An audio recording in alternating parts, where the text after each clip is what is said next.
Hello guys, welcome to our channel. This is Teja. ప్రస్తుతం మనతో పాటు సీనియర్ జర్నలిస్ట్ జగదేవ్ గారు ఉన్నారు. నమస్తే సార్. నమస్తే. సో పవన్ కళ్యాణ్ గారు జనసేన పార్టీ అధ్యక్షులు భీమవరంలో ఓడిపోయారు అన్నారు, గాజువాకలో ఓడిపోయారు అన్నారు, ఒక్క సీటు కూడా గెలవలేదన్నారు, గెలిచిందని కూడా లాగేసుకున్నారు. ఇవన్నీ కూడా ఈ 5 ఏళ్ల నుంచి కూడా చాలా ఎదుర్కొన్నారు. మొత్తానికి ఎప్పుడైతే కూటమిలో చేరారో ఒక మ్యాన్ లాగా నిలిచారు ఆయన. ఇప్పుడు పిఠాపురం నియోజకవర్గం నుంచి ఆయన ఆల్మోస్ట్ గెలిచినట్లే అత్యధిక మెజార్టీ తోటి. సో దీని అందరికీ కూడా ఆయన అభిమానులు కానీ, ముఖ్యంగా చిరంజీవి ఫ్యాన్స్ కానీ, ఆయన ఫ్యాన్స్ కానీ, వాళ్ళ ఫ్యామిలీ మెంబర్స్ అందరూ కూడా చాలా భావోద్వేగానికి గురయ్యారు, కంటదడి పెట్టుకుంటున్నారు. సో దాని గురించి మీరు అన్నట్టు 2014కు ముందు పార్టీ పెట్టారు. 2014లో పోటీ చేయలేదు, ఎందుకంటే విజనరీ ఉన్న నాయకుడు కావాలి కొత్త రాష్ట్రానికి అని చెప్పి కేవలం పార్టీ పెడితే 2 రాష్ట్రాల్లో కూడా ఉంటుందేమో అనుకున్నారు. కానీ ఒక్క ఆంధ్ర వైపే ఎక్కువగా మొగ్గు చూపి వెళ్ళడం జరిగింది. ఆ తరువాత మీరు అన్నట్టు 2019లో ఇండివిజువల్గా పోటీ చేసినా కూడా 2 స్థానాల్లో కూడా ఘోర పరాభవం. గెలిచిన ఒక్క సీటు కూడా లాగేసుకున్నారు, అటు వెళ్ళిపోయారు. ఈయన కూడా అరే ఇంత పవర్ స్టారు, దానికి తోడు అత్యంత ఇమేజ్ ఉన్న స్టారు ఇండియాలో. నాకు తెలిసి అందరి సూపర్ స్టార్లకి ఫ్యాన్స్ ఉంటారేమో, ఈయనకొక్కడికే భక్తులు ఉంటారు నాకు తెలిసి. అది నిజమే కదా. సో అటువంటి పవన్ కళ్యాణ్ 2 దగ్గరలో ఓడిపోవడం, మళ్ళీ బౌన్స్ బ్యాక్ అయ్యాడండి. అది అసలు గ్రేటెస్ట్ థింగ్ ఎవరికైనా సరే. ఎందుకంటే ఇవాళ రేపు చిన్న చిన్న పరీక్షల్లో ఫెయిల్ అయిపోతుంటేనే ఇల్లు పారిపోతున్నారు, సూసైడ్ అటెంప్ట్ చేస్తున్నారు, అవునా? మరి అలాంటిది అంత ఇమేజ్ ఉన్న నాయకుడు 2 చోట్ల ఓడిపోవడం అనేది మరొక లాంటి ఎలా ఫీల్ అవ్వాలి? ఇకపోతే గడిచిన 5 ఏళ్లలో ఏదైతే ప్రభుత్వానికి వ్యతిరేకంగా మాట్లాడాడో, నాకు తెలిసి ప్రపంచంలో ఆయన్ని ట్రోల్ చేసినట్టుగా ఎవ్వరూ చేసుండరు. ఇప్పుడు 3 పెళ్ళిళ్ళు చేసుకున్నాడన్నారు, ముగ్గురిని ఒకసారి చేసుకోలే, ఒకరితో ముగ్గురిని 3 ఇళ్లలో పెట్టి మెయింటైన్ చేయలే, ఒకళ్ళని ఉంచుకొని ఇంకోళ్ళని పెళ్లి చేసుకోవడం చేయలే, ఇవి ఏమీ చేయలే. అంటే నేను లాజిక్గా మాట్లాడడం కోసం కొంచెం వాడని పదాలు వాడుతున్నానేమో, అట్లా కూడా కాదు కదా. ఒకరితో అయిపోయింది. ఫస్ట్ ఎవరో వైజాగ్ అమ్మాయి ఉండేవారు అన్నారు, అది ఎవరికి తెలియదు, అది అందులో వాస్తవం ఎంత ఉందో కూడా తెలియదు, ఆ నోట ఈ నోట విన్న మాట. రెండోది రేణు దేశాయ్ గారు అన్నారు, రేణు దేశాయ్ గారి వరకే తెలుసు అందరికి, మొదటిది కూడా వాస్తవం కాదో తెలియదు. రెండో దానికి పెళ్లి చేసుకున్నాడు, 2 పిల్లలు కన్నారు, అది కూడా ముందు సహజీవనం అన్నారు, తర్వాత పెళ్లి అయింది అన్నారు, ఏవో రకరకాల వార్తలు. ఇప్పుడు మూడోది ఇంకో వేరే కంట్రీ అమ్మాయి చేసుకున్నారన్నారు, ఒకరు గౌరవంగా విడిపోయాక ఇంకోటి చేసుకున్నారు. విడిపోయిన తర్వాత కూడా ఆవిడ ఎప్పుడు పవన్ కళ్యాణ్ గురించి తప్పుగా ఎక్కడ మాట్లాడలేదు ఈ రోజు వరకు కూడా, రేణు దేశాయ్ గారు, అవునా? ఇవన్నీ కూడా ఆయన రాజకీయాల్లోకి వస్తే ఈయనకెందుకు 3 పెళ్ళిళ్ళు చేసుకున్నాడు, ఈయనకెందుకు? అయ్యా స్పెషల్ ప్యాకేజ్ ఏది? 3 పెళ్ళిళ్ళు చేసుకుని నువ్వు అడగడం ఏందయ్యా? అయ్యా పోలవరం ఎంతవరకు వచ్చింది? 3 పెళ్ళిళ్ళు చేసుకున్నావు, నువ్వు పోలవరం నుంచి అడగడం ఏంటయ్యా? అన్నిటికీ అదేనా? ప్రతిదీ పర్సనల్ లైఫ్లోకి పర్సనల్గాను. ఆ కొన్ని కార్టూన్స్ చూస్తే ఎంత అసహ్యంగా ఉండేవంటే, చంద్రబాబు గారు చెంబు పట్టుకొని చెరువుకి వెళ్తే ఆ వెనక ఈయన చెంబు పట్టుకొని వెళ్ళినట్టుగా, ఆయన వెనక ఈయన చేయి పెట్టినట్టుగా, ఇలా రకరకాల వల్గర్గా, చాలా అసభ్యకరంగా, జుగుప్స కలిగించే విధంగా చేశారు. ఎక్కడ ఆయన తొనకలే.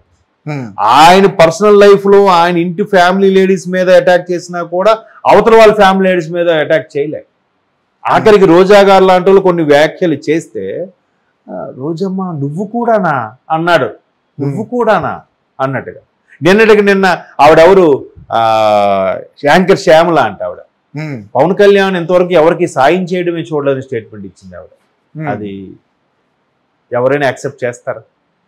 మీకు పార్టీ ఇష్టం, మీకు వైసీపీ అంటే ఇష్టం, వంగ గీతాలు గెలవాలని కోరుకుంటున్నారు, తప్పలేదు, మీ ఇష్టం, మీ అభిమానం. కానీ ఈయన ఇంతవరకు సాయం చేయడమే చూడలేదు, అది ఎవరు అడిగినా చెప్తారు, అవునా? పవన్ కళ్యాణ్ లాంటి వ్యక్తి ఆస్తులు అమ్ముకొని రాజకీయాల్లోకి రావడం ఏంటి? అంత సింపుల్గా ఉండడం ఏంటి? అవన్నీ చేయగలిగాడు కాబట్టి ఈ రోజు అలా నిలదొక్కుని ఒక రాజకీయ నాయకుడికి ఎదిగిపోయాడు అనుకోవచ్చు. ఎందుకంటే మీరు అన్నారే మొత్తం మ్యాన్ ఆఫ్ ది మ్యాన్ కాదు, మ్యాన్ ఆఫ్ ది సిరీస్. ఈ మొత్తం సిరీస్ మొత్తానికి ఆయన మ్యాన్. ఎందుకంటే బీజేపీకి 2% కూడా లేని బీజేపీని రాష్ట్రంలో ఇప్పుడు ఈ స్థాయిలో లీడింగ్ లో తీసుకొచ్చి రేపు గెలిపించిపోయే దగ్గర 5 డిజిట్ పైనే ఎమ్మెల్యే స్థానాలు, అలాగే ఒక లోక్సభ స్థానం కూడా ఈయన త్యాగం చేసి, మొదటి నుంచి అని అదే చెప్తున్నాను, నేను రాష్ట్ర ప్రయోజనాల కోసమే పనిచేస్తున్నాను, కేవలం ప్రభుత్వ వ్యతిరేక ఓటుని చీల్చదలుచుకోలేదు. ఎప్పుడైతే చంద్రబాబు గారిని అరెస్ట్ అయ్యారో, వెళ్ళి ములాఖత్ అయ్యాడో, బయటకు వచ్చి ఇచ్చిన ఫస్ట్ స్టేట్మెంట్ అది, కలిసి పనిచేయబోతున్నాం. అక్కడ బీజేపీ పెద్దలు, బీజేపీ కూడా సెంట్రల్ అవసరం ఉంటుంది. రేపు పొద్దున మరలా ఒకప్పుడు ఎన్డీఏలో ఉన్న ఈ టీడీపీని మళ్ళా యాడ్ చేయగలిగితే, ఒకవేళ సెంట్రల్లో ఎన్డీఏ వస్తే మనకు యూస్ఫుల్గా ఉంటుంది, మనకు పనులు అవుతాయి, ఇద్దరికి సయోధ్యగా. అరే ఈయన ఏమి ఒక ఎమ్మెల్యే కాదు, ఒక ఎంపీ కాదు, ఎమ్మెల్సీ కాదు, ఈయన మోదీ గారు పక్కన కూర్చోబెట్టుకొని మీరే సాత్ పవన్ హై అనడం ఏంటండి కదా.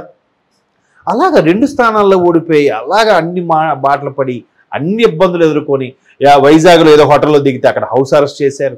ఇంకోసారి చంద్రబాబు గారిని అరెస్ట్ చేశారు, కలుద్దామంటే రోడ్డు మీద మధ్యలో ఆపేశారు. ఎక్కడ కోదాడ దగ్గర ఎక్కడో ఆపేస్తే ఆయన నడి రోడ్డు మీద పడుకున్నాడు ఆయన. ఇన్ని జరిగాయి, ఎన్ని అవమానాలు జరిగాయి, ఎన్ని అన్నారో తెలియదు. ఇప్పుడు ఆయన నిజంగా సినిమాలు చేసుకుంటే ఈ 1000 కోట్లు 100 కోట్లు అక్కడ రావా అండి?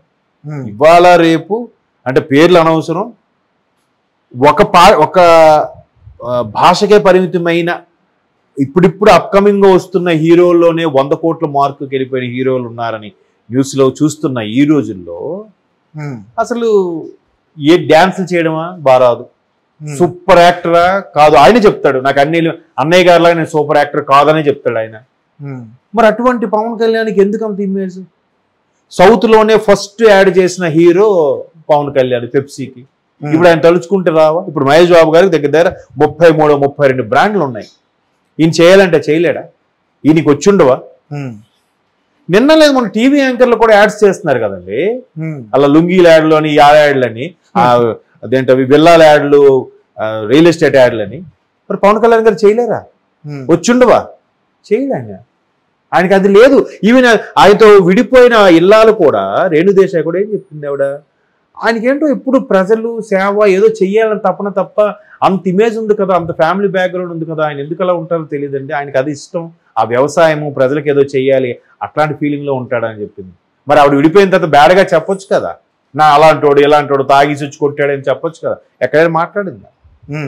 అటువంటి వ్యక్తి 2 స్థానాల్లో ఓడిపోయిన తర్వాత మళ్ళీ బౌన్స్ బ్యాక్ అయ్యి వచ్చి ఎంత పటిష్టం చేసి రాష్ట్రం కోసం ఇంచుమించు 5-6% ఓటింగ్ ఉన్న ఆయన ఈజీగా ఒక 30-40 స్థానాల్లో పోటీ చేయగలడు, 30-40 ఇంకెక్కువ చేయగలడు. అయినప్పుడు కూడా 21 స్థానాలు కొన్ని బీజేపీకి త్యాగం చేసి, కొన్ని టీడీపీకి ఇచ్చేసి చేసి గెలిస్తే మరి భావోద్వేగం రాదా అండి కుటుంబ సభ్యులకి? ఫ్యాన్సే భావోద్వేగం అయినప్పుడు కుటుంబ సభ్యులకి ఎందుకు రాదు? ఆ చిరంజీవి గారు కానీ, లేదంటే ఆ సోదరి పవన్ కళ్యాణ్ గారి సోదరి కానీ, నాగబాబు గారు కానీ, చిరంజీవి గారు కూడా ఆ భావోద్వేగ క్షణాలు. ఎందుకంటే రకంగా ఆయన నీడ గెలిచినట్టు. Yes, exactly. ఎందుకంటే మగధీర 100 days బ్లాక్ బాస్టర్ అయిన తర్వాత ఒక జర్నలిస్ట్ ఇలాగే అడిగారు, సార్ మీకు పుత్రోత్సాహం ఎలా ఉంది, మగధీర అంత సూపర్ హిట్ అయింది కదా రామ్ చరణ్ నటన చూస్తుంటే, నేను ఈ పుత్రోత్సాహం ఎప్పుడో అనుభవించానండి అన్నాడు. ఇదేంటిది ఎప్పుడో అనుభవించి? రామ్ చరణ్ చిన్నప్పుడు చైల్డ్ ఆర్టిస్ట్ గా చేశాడా అనుకున్నాను. కాదండి, తమ్ముడు కళ్యాణ్ బాబుతో నేను ఎప్పుడూ ఆ పుత్రోత్సాహం ఉంది. ఎందుకంటే ఆల్మోస్ట్ చాలా గ్యాప్ అంటే ఇద్దరికి.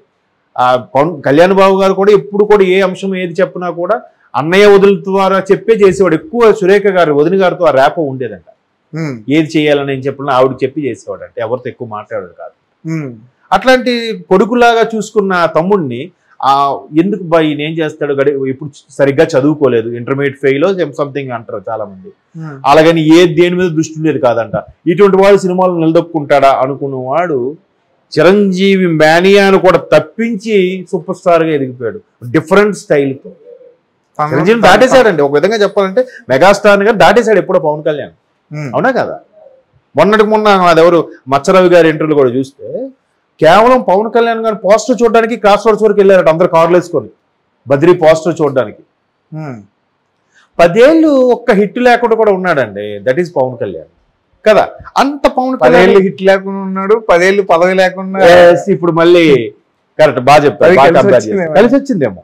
అయితే అలాంటి వ్యక్తి 2 చేతులు ఓడిపి ఇప్పుడు భారీ మెజార్టీతో గెలవడం, ఒక రాష్ట్రంలో ఒక అరాచక ప్రభుత్వాన్ని దింపేయడానికి కీలక పాత్ర వహించడం, మ్యాన్ ఆఫ్ ది సిరీస్ గా వ్యవహరించడం, అటు బాబు గారిని అటు సెంట్రల్లో బీజేపీ పెద్దని ఆయనే చెప్పాడు కదా, నేను ఎంతమంది పెద్దలతో ఎన్ని తిట్లు తిన్నానో నాకే తెలియదు, ఇదంతా కలపడం కోసం ఇదంతా చేయడం కోసం చేశాను అన్నట్టుగా చెప్పుకొచ్చాడు. ఈరోజు జైకేతను ఎగరవేశాడు ఆయన. నేను చాలా చెప్తున్నాను, నిజంగా చాలా కీ రోల్ పవన్ కళ్యాణ్ అనే వ్యక్తి చాలా కీ రోల్ పోషించారు. అయితే టీడీపీ యొక్క బలగం కూడా అలాగే పుంజుకుంది. వాళ్ళు ఏదైతే అంత షేరింగ్ ఉండి 140 స్థానాల్లో పోటీ చేయగల కెపాసిటీ ఉండి కూడా వాళ్ళు కూడా కాంప్రమైజ్ అయ్యి బీజేపీకి ఇవ్వడానికి పవన్ కళ్యాణ్ గారు చేసిన సయోధ్యతోనే ఒప్పుకున్నారని అనుకోవచ్చు. అంతే కదా, పవన్ కళ్యాణ్ గారు రిక్వెస్ట్ చేసినంత మాత్రాన బాబు గారు ఒప్పుకోవాలని ఎక్కడుంది? అది కూడా జరిగింది. సో మీరు అన్నట్టు 10 ఏళ్ళు ఒక హిట్ లేకుండా ఎలాగైతే ఇదయ్యారో ఇక్కడ 10 ఏళ్ళు పదవి కూడా లేకుండా ఒక్కసారిగా మంచి కీ రోల్ పోషించారు. రేపు ప్రభుత్వం కూడా కీ రోల్ పోషించబోతున్నారు. మేబీ కొందరు హోమ్ అంటున్నారు, కొందరు డిప్యూటీ అంటున్నారు. ఏది ఏమైనా ఇంకా పవన్ కళ్యాణ్ మానియా చాలా. పిఠాపురం ఎమ్మెల్యే తాలూకా అంతే, మీరు కూడా బైక్లోని కారు రాసుకోలేమో. పిఠాపురం ఎమ్మెల్యే తాలూకా కాదు, ఇంకా రేపు పొద్దున మంత్రి పదవి రాసి ఆంధ్ర ప్రభుత్వం తాలూకా అని రాసుకోవాలేమో. అంతే కదా, ఇక ఒక పిఠాపురానికి పరిధి కాదు కదా, ఒక మంత్రిగా చేశారనుకోండి రాష్ట్రం మొత్తానికి మంత్రి కదా అప్పుడు. సో అలా రాసుకోవాలి. కాబట్టి చిరంజీవి గారు కూడా చాలా సందర్భాలు చెప్పారు, నేను ఇంకా వదులుకున్నానేమో, నేను మిస్ అయ్యానేమో, రాజకీయాలని వదిలేశాను, కానీ తను అలా కాదు, నెగ్గే వరకు వదలడు, తన లెక్క వేరని చెప్పి ఇలాగా ఆయన మేనరేజ్ ఉంది చూపిస్తూ ఇలా అన్నారు ఒకసారి 2-3 ఆడియో ఫంక్షన్లో కూడా. బట్ అందుకే తన తమ్ముడి మీద ఉన్న అభిమానాన్ని కూడా ఏదో షూటింగ్లో పిలుస్తూ ఒక 5 కోట్ల విరాళం ఇస్తూ ఆ విధంగా తన అభిమానాన్ని, తన మీద ఉన్న ఆప్యాయతని, తమ్ముడు ఎలాగైనా గెలవాలని దీవిస్తూ కూడా ఆయనకి 5 కోట్ల విరాళం ప్రకటించారంటే ఉంటుంది.